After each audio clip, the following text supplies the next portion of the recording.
আমি জানতাম আমাদের বিচ্ছেদের কথা মুখে আসার আগেই আমি জানতাম তুমি আমার নও।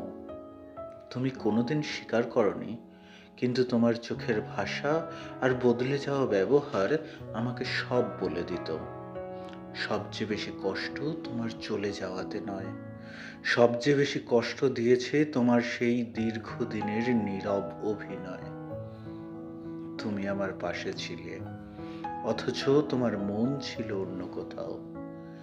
ভালোবাসার নামে তুমি প্রতিদিন আমাকে একটা মিথ্যার সাথে বাঁচতে বাধ্য করেছো। সত্য বললে হয়তো আঘাত পেতাম, কিন্তু অন্তত তোমার ওপর আমার শ্রদ্ধাটা থাকতো। আজ তুমি তোমার নতুন ঠিকানায় হয়তো খুব ভালো আছো।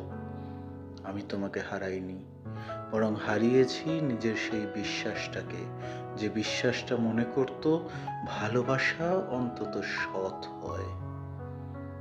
নিজের নতুন পৃথিবীতে ভালো থেকো, কিন্তু জেনে রেখো, নীরব বিশ্বাসঘাতকতার চেয়ে বড় কোনো ক্ষত আর হয় না।